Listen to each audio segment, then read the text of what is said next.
After cell biology, we are starting with immunology because we have to complete the syllabus as soon as possible. So stay tuned, and before starting this lesson, subscribe, like and share क्योंकि हमें भी support चाहिए. So let's start with complement system. तो complement system क्या होता है? एक set है सीरम प्रोटीन्स का जो इनेट और अडप्टिव इम्यून सिस्टम के साथ कोऑपरेट करता है और एलिमिनेट करता है कोई भी पैथोजन जो बॉडी के अंदर एंटर किया है और जो बॉडी को हार्म पहुंचा सकता है, उनको एलिमिनेट करने की हेल्प है जो वो कॉम्प्लीमेंट सिस्टम करता है. कॉम्प्लीमेंट प्रोटीन्स कैटालिटिक कैस्केड्स के फॉर्म में एक दूसरे के साथ इंटरेक्ट करते हैं. जो कॉम्प्लीमेंट कंपोनेंट्स हैं वो बाइंड करते हैं बैक्टीरिया के साथ और ऑप्सिन्स की हेल्प से फैगोसाइट्स के पास उनको पहुंचाते हैं. जो भी पैथोजेंस हैं उनको फैगोसाइट्स के पास पहुंचाते हैं और जो फैगोसाइट्स हैं वो बैक्टीरिया को डाइजेस्ट कर लेती है. तो कॉम्प्लीमेंट प्रोटीन्स का क्या काम हुआ? ऑप्सिन्स की हेल्प से बैक्टीरिया या फिर पैथोजन है कोई भी, उनको फैगोसाइट्स के पास पहुंचाना और फिर जो भी एलिमिनेट करने के लिए मटेरियल है उसको एलिमिनेट करना. तो कॉम्प्लीमेंट सिस्टम है वो इन्फ्लामेटरी रिस्पॉन्स को कैसे परफॉर्म करता है? फर्स्टली वो अडप्टिव इम्यून सिस्टम के साथ इंटरफेस करता है, उसको इंटरेक्ट करता है उसके साथ. फिर वो इम्यून कॉम्प्लेक्स हैं, ह्यूमन सीरम के अंदर कोई भी इम्यून कॉम्प्लेक्स प्रेजेंट है उसको एलिमिनेट करता है, उसको क्लियर करता है और फिर अपोप्टोटिक सेल्स हैं उनको एलिमिनेट करता है. बहुत सारे कॉम्प्लीमेंट प्रोटीन्स आपस में इंटरेक्ट करके एक कॉम्प्लेक्स बनाते हैं जिसको हम कहते हैं मेम्ब्रेन अटैक कॉम्प्लेक्स या फिर MAC. और वो जो कॉम्प्लेक्स है वो क्या करता है? वो डायरेक्टली किल करता है कोई भी पैथोजन है बॉडी के अंदर एंटर हुआ है by creating pores in the microbial membrane. उसकी मेम्ब्रेन में पोर्स की फॉर्मेशन करके उसको किल करता है. तो बायोलॉजिकल इम्पोर्टेंस क्या है कॉम्प्लीमेंट सिस्टम की?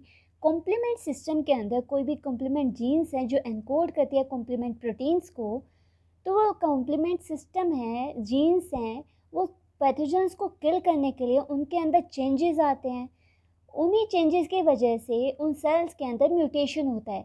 उस म्यूटेशन के अगेंस्ट काम करने के लिए पैथोजेंस के अंदर भी कुछ चेंजेस आते हैं. तो इसी वजह से दोनों पैथोजन के अंदर भी और जो बॉडी है उसके अंदर भी म्यूटेशंस आते हैं. तो ये इसकी बायोलॉजिकल इम्पोर्टेंस है. हिस्ट्री क्या है कॉम्प्लीमेंट सिस्टम की? जो कॉम्प्लीमेंट सिस्टम था वो किसने दिया था? जूल्स बोर्डेट ने दिया था 1870 के अंदर. उन्होंने एक्सपेरिमेंट किया था बैक्टीरियम विब्रियो कोलरी पे और उन्होंने क्या देखा कि जो कॉम्प्लीमेंट सिस्टम है वो मोस्टली सिंथेसाइज होते हैं लीवर के अंदर बाय हिपेटोसाइट्स और कुछ सिंथेसाइज होते हैं ब्लड मोनोसाइट्स के अंदर, टिश्यू मैक्रोफेजेस के अंदर, फाइब्रोब्लास्ट के अंदर, एपिथेलियल सेल्स के अंदर, जो गैस्ट्रोइंटेस्टाइनल की सेल्स हैं और जो जेनेटो यूरिनरी ट्रैक्ट्स हैं उसमें जो एपिथेलियल सेल्स हैं वो भी कॉम्प्लीमेंट जो एलिमेंट्स हैं उनको सिंथेसाइज करती है. कॉम्प्लीमेंट सिस्टम के जो कंपोनेंट्स हैं उनके अंदर अप्रोक्स 15% ग्लोबुलिन प्रोटीन होता है और जो ग्लोबुलिन प्रोटीन है उसी की वजह से जो कॉम्प्लीमेंट सिस्टम है वो 7 कैटेगरीज के अंदर क्लासिफाई किया गया है. फर्स्ट कैटेगरी है इनिशिएटर कॉम्प्लीमेंट कंपोनेंट्स, सेकंड है एंजाइमेटिक मीडिएटर्स, थर्ड है मेम्ब्रेन बाइंडिंग कंपोनेंट्स और ऑप्सोनिन, फोर्थ है इन्फ्लामेटरी मीडिएटर्स, फिफ्थ है मेम्ब्रेन अटैक प्रोटीन्स, सिक्स्थ है complement receptor proteins and seventh है रेगुलेटरी कॉम्प्लीमेंट कंपोनेंट्स. ये फंक्शन के हिसाब से फ्लोचार्ट बनाया है कॉम्प्लीमेंट सिस्टम का. इनिशिएटर्स होते हैं, इनिशिएटर्स को कन्वर्टेज एक्टिवेटर की हेल्प से opsonins, anaphylatoxins, membrane attack complexes complement receptors के अंदर कन्वर्ट होते हैं. एनाफाइलोटॉक्सिन्स है वो इन्फ्लामेशन कोज करती है. इन्फ्लामेशन आगे डिपोजिशन ना करे कंपोनेंट्स की, उसके लिए रेगुलेटरी प्रोटीन्स होते हैं जो डिग्रेड करते हैं कॉम्प्लीमेंट कंपोनेंट्स को. सो फर्स्ट आता है initiator complement components. Initiator complement components first complement component होता है जो स्टार्ट करता है कॉम्प्लीमेंट कैस्केड्स को by binding to a particular soluble और मेम्ब्रेन बाउंड मॉलिक्यूल्स. और जब ये एक्टिवेटिंग लीगेंड के साथ बाउंड कर जाते हैं उसके बाद इनके अंदर कॉन्फॉर्मेशनल चेंजेस आते हैं, अल्ट्रेशंस आती हैं जिससे जो बायोलॉजिकल एक्टिविटी है उनके अंदर भी चेंजेस आते हैं. इनका एग्जांपल है C1q complex, mannose binding lectin and ficolins. Second आता है एंजाइमेटिक मीडिएटर्स। इनका एग्जांपल है C1R, C1S, C4B and MASP। ये प्रोटियोलिटिक एंजाइम्स होते हैं जो क्लीव करते हैं और एक्टिवेट करते हैं other members of complement cascade. कुछ प्रोटियोलिटिक एंजाइम्स एंजाइमेटिक मीडिएटर्स कब एक्टिव होते हैं? जब उनके साथ कोई मैक्रोमोलिक्यूल आकर अटैच ना हो जाए, तब तक वो इनएक्टिवेट रहते हैं। और जब उनके साथ वो अटैच हो जाता है और उनके अंदर कन्फर्मेशनल चेंजेस ले आता है, उसके बाद एंजाइमेटिक मीडिएटर्स हैं वो एक्टिवेट होते हैं। कुछ एंजाइमेटिक मीडिएटर्स कैसे होते हैं? जब तक उनको क्लीव ना कर दिया जाए एक अलग प्रोटीज एंजाइम से। अलग प्रोटीज एंजाइम का नाम क्या है? जाइमोजेंस। जाइमोजेंस जब तक उनको क्लीव ना कर दें तब तक वो इनएक्टिवेट रहते हैं। जाइमोजेंस से वो कैसे एक्टिवेट होते हैं? वो उनके अंदर प्रोटियोलिटिक क्लीवेज होते हैं, जिसके बाद जाइमोजेन से वो एक्टिवेट होते हैं।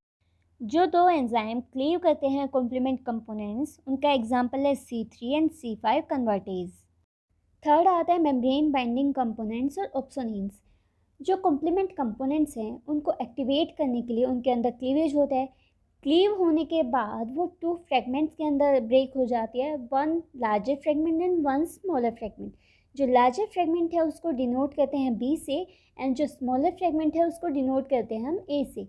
जो लार्जर फ्रेगमेंट है that is C3B and C4B, वो एज ए ऑप्सोनिन वर्क करती है। वो क्या करती है? वो फेगोसाइट्स के साथ अटैच होके एनहेंस करती है फेगोसाइटोसिस। वो क्या करती है? फेगोसाइट्स पे रिसेप्टर्स प्रेजेंट होते हैं जो एक्ट करते हैं as a binding site for C3B and C4B। उन रिसेप्टर्स पर अटैच होने के बाद जो लार्जर फ्रेगमेंट है वो फेगोसाइटोसिस की जो एक्टिविटी है उसको एनहेंस कर देती है। एक एक्सेप्शन है कॉम्प्लीमेंट कंपोनेंट्स में। C2 कंपोनेंट में जो लार्जर यूनिट है वो C2B ना होके C2A होती है। फोर्थ आता है inflammatory mediators. Inflammatory mediators small component fragments होती हैं। ये क्या करती हैं? ये जहाँ पर फॉर्म होती हैं वहाँ पर ब्लड वेसल्स के जो एंडोथेलियल सेल्स हैं, जो उनको लाइन करती हैं एंडोथेलियल सेल्स, उनके रिसेप्टर्स पर जाकर बाइंड हो जाती हैं और वहाँ पर कैपिलरी डायमीटर को इंक्रीज़ कर देती हैं और इससे ब्लड सप्लाई है वो एनहेंस हो जाती है। तो इनका मेन फंक्शन क्या हुआ कि जहाँ पर इनकी फॉर्मेशन हुई वहाँ पर ब्लड सप्लाई को एनहेंस करना। इन्हीं का एक और फंक्शन होता है, ये दूसरी सेल्स को अट्रैक्ट कर देती हैं जहाँ पर टिश्यू डैमेज हुआ है, ताकि वहाँ पर जो इन्फ्लामेशन है वो जल्दी से कम किया जाए। और यहाँ पर जो फ्रेगमेंट्स ब्रेक होती हैं उनको हम कहते हैं एनाफाइलोटॉक्सिन्स। जो C3B है, C3A है, C5A है, C4A है, उन सभी को एनाफाइलोटॉक्सिन्स कहते हैं। फिफ्थ आता है membrane attack proteins. Membrane attack proteins वो प्रोटीन्स होते हैं जो मिल के कॉम्प्लेक्स बनाते हैं, मेम्ब्रेन अटैक कॉम्प्लेक्स, जो सेल मेम्ब्रेन के अंदर इंसर्ट हो जाता है और जो भी इन्वेडिंग ऑर्गेनिजम्स हैं या फिर कोई भी पैथोजन है वहाँ पर उनकी सेल मेम्ब्रेन के अंदर पोर्स की फॉर्मेशन कर देता है और उनकी डेथ को एनहेंस करता है, प्रमोट करता है। जो कॉम्प्लीमेंट कंपोनेंट्स हैं C5B, C6, C7 और जो C9 के मल्टीपल कॉपीज़ हैं वो मेम्ब्रेन अटैक प्रोटीन्स होते हैं। सिक्स आता है कॉम्प्लीमेंट रिसेप्टर प्रोटीन्स। इनके नाम से ही हमें पता चल रहा है कि रिसेप्टर्स होते हैं।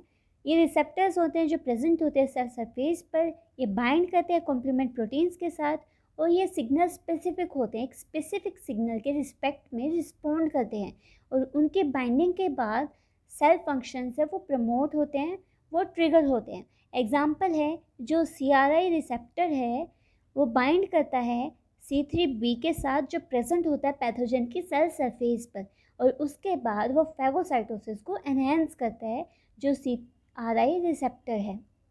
न्यूट्रोफाइल्स पर एक रिसेप्टर प्रेजेंट होता है C5AR, उस पर C5A आकर बाइंड करता है और वो ट्रिगर करता है डिग्रैन्युलेशन न्यूट्रोफिल्स की एंड उनकी इन्फ्लामेशन।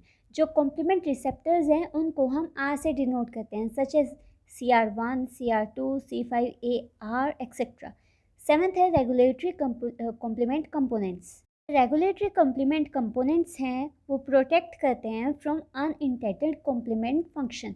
जो भी कॉम्प्लीमेंट फंक्शन था वो हो चुका, उसके बाद जो ओवर एक्स्ट्रा कॉम्प्लीमेंट फंक्शन है कोई भी फैगोसाइटोसिस है जो नहीं होनी, उसको स्टॉप करता है। जो ये रेगुलेटरी कॉम्प्लीमेंट कंपोनेंट्स हैं वो प्रेजेंट होते हैं एज मेम्ब्रेन बाउंड और as a soluble regulatory proteins, और वो मीडिएट करते हैं लाइसिस को।